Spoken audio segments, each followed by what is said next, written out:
inocentes donde los hombres son machos y las mujeres valientes. Vengo a dejar un recuerdo como soldado obediente que improvisa sus cantares, relaciones de su mente, que tuvo muy poco estudio, pero es algo inteligente, perseguido por el gobierno sin tener nada pendiente.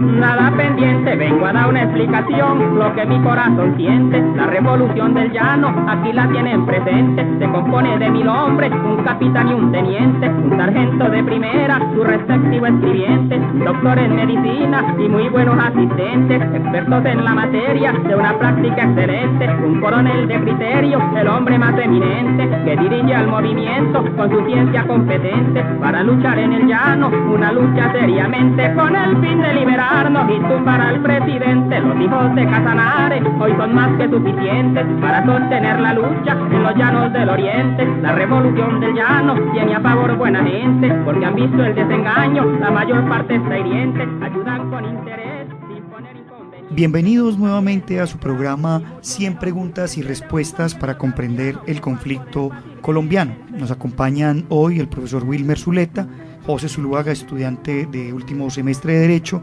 y el profesor Iván Ríos Úsuga, historiador de la Universidad de Antioquia, y quien les habla, Mauricio Montoya. El día de hoy nos encontramos para conversar sobre otros 2 elementos que venimos desarrollando a lo largo de este programa, y hoy 2 temas muy interesantes: el asunto sobre las guerrillas liberales y sobre algunos de los personajes más emblemáticos que dejaron mella o huella en esta historia de estas guerrillas, como Guadalupe Salcedo. Escuchábamos al iniciar nuestro programa un corrido denominado La Revolución del Llano, compuesto por Álvaro Salamanca, y en el que ya se da cuenta un poco de ese accionar de esos movimientos que dieron por llamarse así, guerrillas liberales. Empecemos por ahí, ¿no? ¿Qué es eso de las guerrillas liberales? ¿Por qué ese nombre tan particular y por qué empieza a dársele esa denominación por allá en los 40 a estos colectivos armados que se empiezan a ubicar en distintas partes del país? Con un saludo, Wilmer, te lanzo esa pregunta para que nuestros oyentes un poco se den al ambiente de este tema.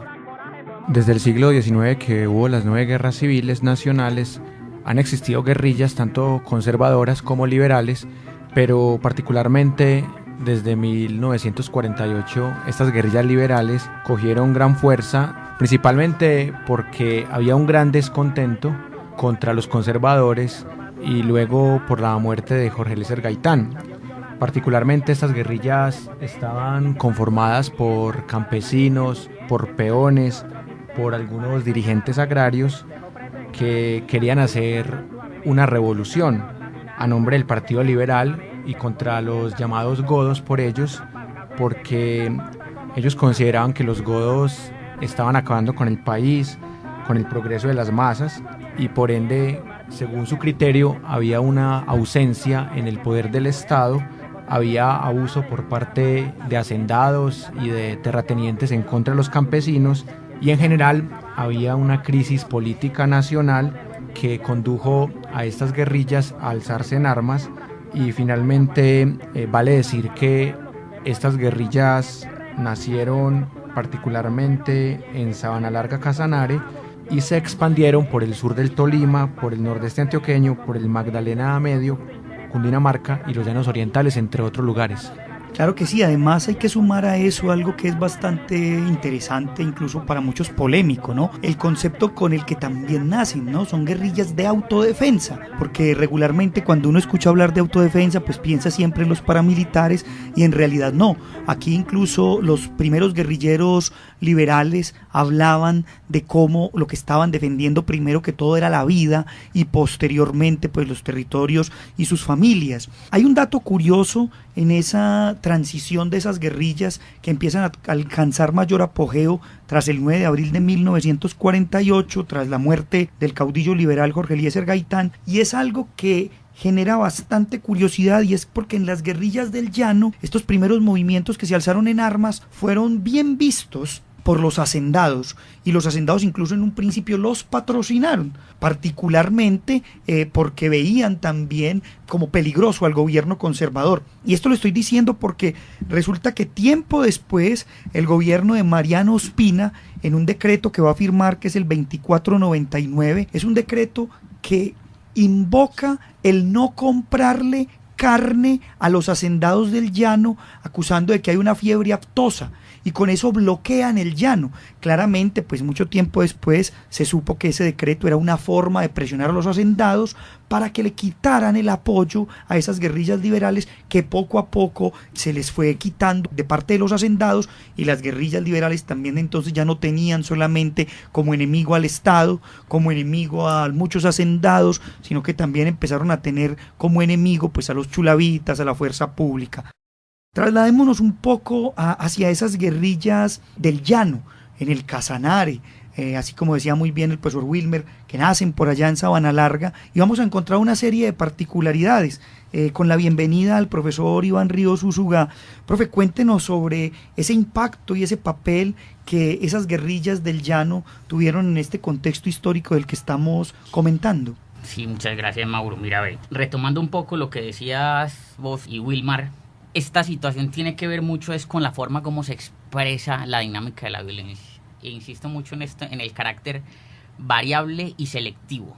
Y eso tiene, digamos, unos factores que la hacen así, variable y selectiva, y es la ubicación geográfica, el modo de producción económica y la propiedad de la tierra. Entonces eso hace, por ejemplo, que todos estos decretos gubernamentales básicamente lo que hagan es atomizar los liberales del Sabana cundiboyacense para buscar refugio. Y por eso el conflicto en zonas de frontera no tiene otra expresión que un principio de autodefensa para salvaguardar, como lo dice Maquiavelo en su definición de Estado, para salvaguardar lo que se posee y lo que se ama. Entonces estas guerrillas surgen con este propósito. Surgen con ese propósito y se forman tierra dentro del río. Por eso no es gratuito que se haya formado por allí, por estos lados que mencionaba Wilmer, y también por... Bueno, y vemos entonces familias como los Villamil, como los hermanos Bautista, como los Fonseca, los Velázquez, y también encontramos allí al araucano famoso, que lo vamos a mencionar ya enseguida más adelante, al señor Guadalupe Salcedo. Y estas guerrillas entonces empiezan a formalizar, y en estos territorios de frontera tienen una expresión particular, y es que en estos territorios se van a sentir más afines con el ejército, porque el ejército los provee de contingente y de armas, mientras que su enemigo o su alter ego va a ser la policía, porque son la clara expresión de ese pensamiento conservador en el que, digamos, con el que se van a enfrentar.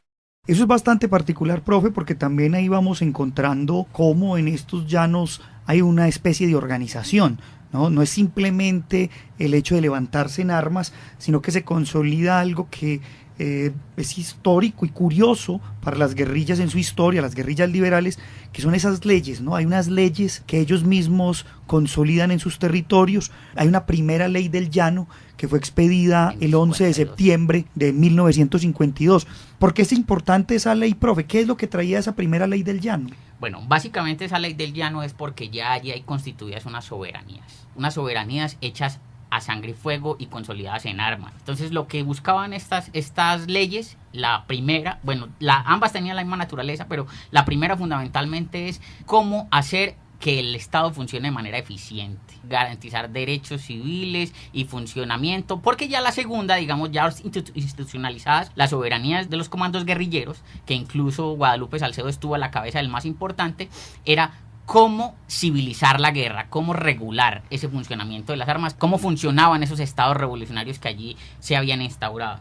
Entonces básicamente juegan ese papel, y hoy podemos ver incluso cómo el Estado no llega a esas zonas incluso hoy. Es decir, el poder del Estado no se expresa más allá de un par de políticas paliativas, pero quienes ejercen soberanía son estos que siempre han estado y que además se han disputado con ese problema que es la propiedad de la tierra, que más adelante lo mencionaremos si habrá lugar.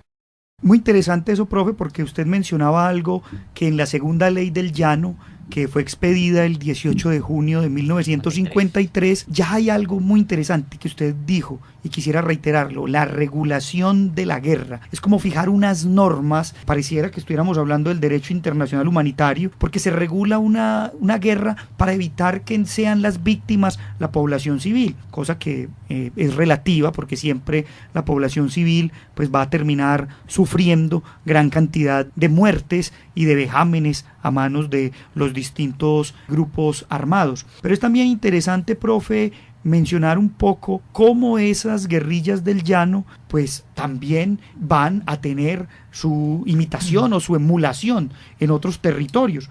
Hablemos un poco, Wilmer, de lo que fueron esas guerrillas en el Tolima. O sea, ¿qué papel jugaron allí? Allí tenemos incluso a los hermanos Loaiza, tal vez una de las guerrillas más importantes, a la que curiosamente va a llegar un personaje que luego será conocido en la historia colombiana como el guerrillero más viejo, ¿no? Conocido como Tiro Fijo, Manuel Marulanda, Pedro Antonio Marín, porque los Loaiza pues tenían una afiliación familiar con él, y allí llega. ¿Qué podemos decir de esas guerrillas liberales del Tolima, Wilmer? ¿Qué nos puede contar?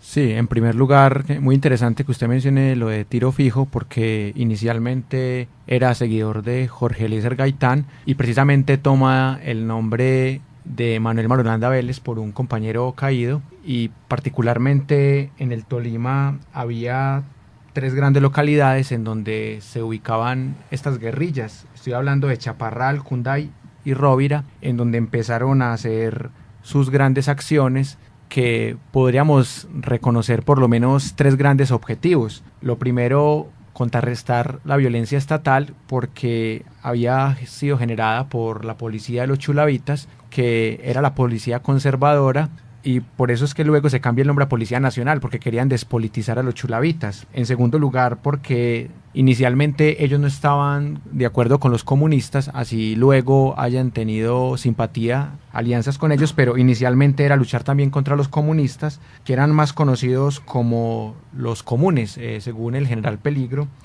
que era el señor Leopoldo García. Y finalmente ellos trataban de organizar un movimiento político militar estable que ayudara a luchar por los intereses de los campesinos, de los más vulnerables de estas regiones del país. Vamos a darle paso a escuchar el corrido de Bigot, otro corrido que nos cuenta un poco sobre estas historias de las guerrillas que estamos transitando en nuestro programa de hoy.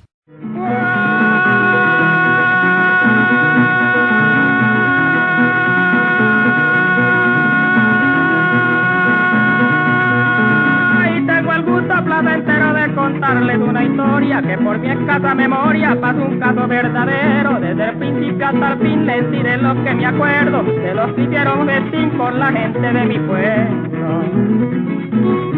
Ay, de mi pueblo se trata de unos señores cuyo nombre no recuerdo. Me dicen que eran los Chávez, un Bautista y un Corero, y el catire Manuel Vargas y otro que llamaban Negro. Yo recuerdo la fecha cuando estos hombres vinieron al pueblito de Rondón, una de hombres caballeros, el 21 de septiembre, conservado en el recuerdo, porque fueron atacados por la bala del gobierno.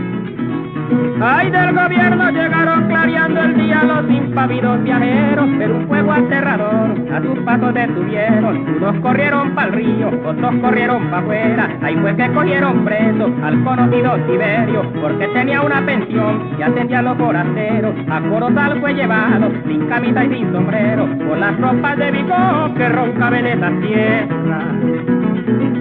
En esa tierra pensando estaba Bigot en una noche sin sueño. Yo creo que es mejor mandar a pedir unos recuerdos. Escuchábamos entonces el corrido de Bigot, y siguiendo un poco con la línea que el profesor Wilmer planteaba, muy interesante decir que estas guerrillas liberales coincidieron en un momento con las guerrillas comunistas en un territorio del Tolima conocido como el Davis. Luego hablaremos de esas guerrillas comunistas, pero vale decir aquí una cosa de esas guerrillas, y es que con el tiempo se van a empezar la fragmentación, las peleas internas. Es muy llamativo porque los liberales pues empezaban a tener cierto temor de las guerrillas comunistas. Circulaba entre oídos que si los comunistas se tomaban el poder se iban a repartir las mujeres, les iban a quitar la religión y todo este tipo de cosas, que hizo que muchos guerrillas liberales pues empezaran a tener miedo y empezaran incluso a enfrentarse después a lo que serían las guerrillas comunistas. Incluso por ahí jocosamente se decía que la única diferencia entre liberales y conservadores en Colombia era que los liberales iban a misa de 7 y los conservadores a misa de 8, ¿no? Que en realidad pues era un tema bastante jocoso. Yo quiero que entremos un poco también aquí a mencionar lo que la literatura ha hecho con estos referentes, y quiero leer un fragmento un poco particular que recrea el profesor Villanueva en esa recolección de elementos poéticos, corridos que hace de toda esta zona del llano, donde ya empieza también a utilizar los términos con los que vulgarmente se llamaba a las guerrillas liberales, al decirles la chusma, en un fragmento de un texto llamado Ahora me vuelvo chusmero. Ahora sí me vuelvo chusmero, no quiero que a mí me toque lo que le pasó a otros ñeros.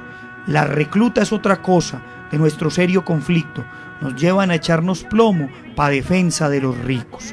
Un fragmento que recrea un poco esta historia de luchas entre chusmeros, chulavitas, cachiporros.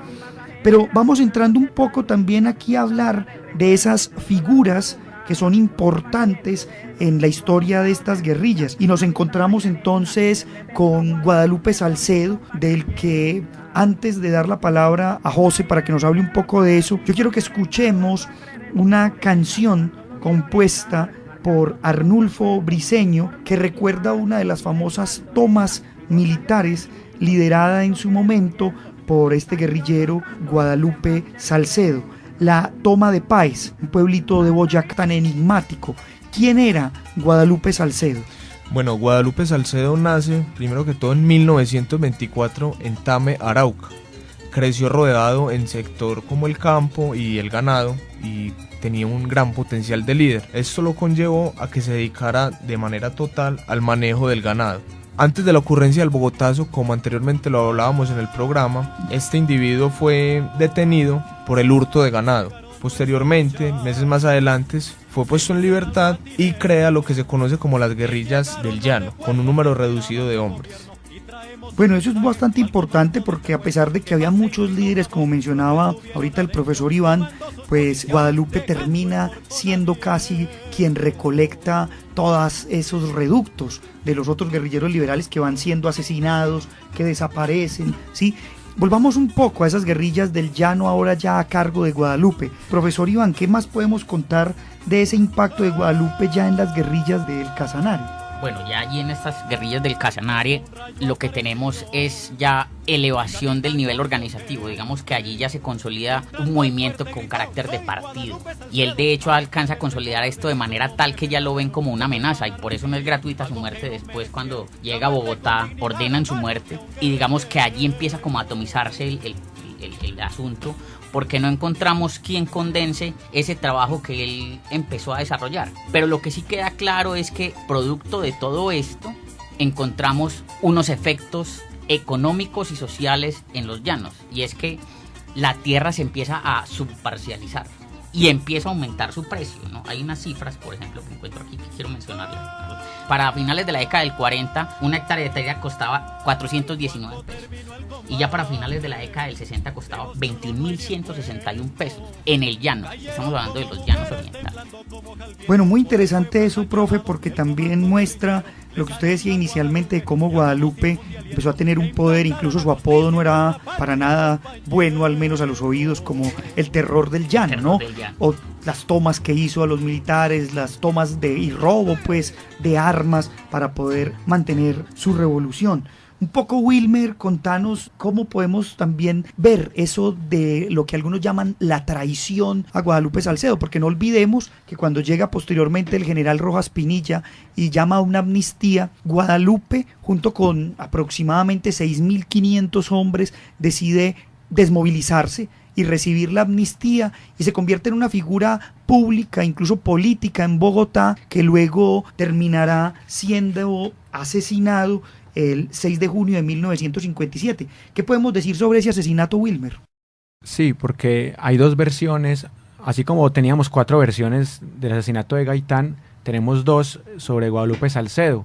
Hay una que es a favor, otra que es en contra. La que es a favor dice que fue una traición, que lo mataron casi que por la espalda, mientras que la otra dice que Guadalupe estaba borracho, que se puso a buscar pelea y que fue una riña callejera, o sea que no fue una traición del Estado, sino que fue culpa del mismo Guadalupe el haber sido asesinado. Y por eso es que es tan interesante la historia, porque según la ideología se cuenta a favor o en contra del personaje. Por eso ese asunto del terror del llano también se presta para una interpretación en contra de Guadalupe Salcedo. Sí, la figura incluso fue tan enigmática y llamativa que en un texto del profesor Reinaldo Barbosa, que lleva por título Guadalupe y sus centauros, Memorias de la Insurrección Llanera, encontramos una recopilación grande de testimonios de personajes que conocieron a Guadalupe, que estuvieron con él en la lucha, pero que además también lo acompañaron en su desmovilización. Hay un testimonio que recoge el profesor Barbosa que a mí me llama mucho la atención, que fue el momento final cuando estos guerrilleros liberales entregaron las armas al gobierno,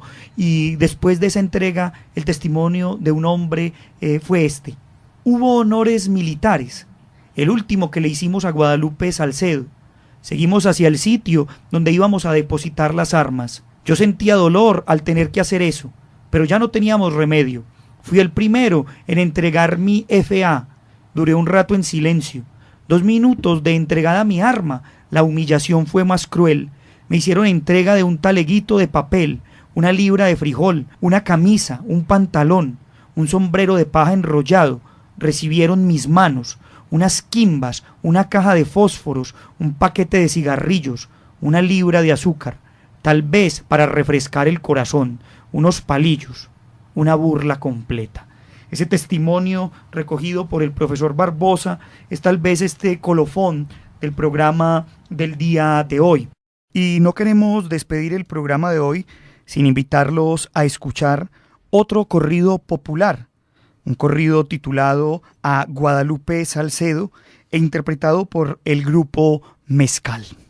Agradecemos a quienes nos acompañaron el día de hoy en la mesa, agradecemos a la Universidad Nacional por brindarnos este espacio y recordamos a nuestros oyentes seguirnos en el programa 100 preguntas y respuestas para comprender el conflicto colombiano. Muchas gracias.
Que suficientes para sostener la lucha en los llanos del oriente.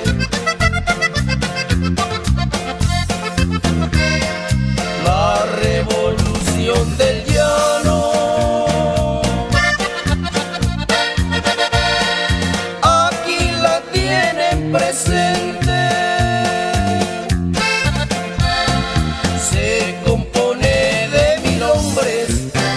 Capitán y un teniente, doctores en medicina y todos muy excelentes.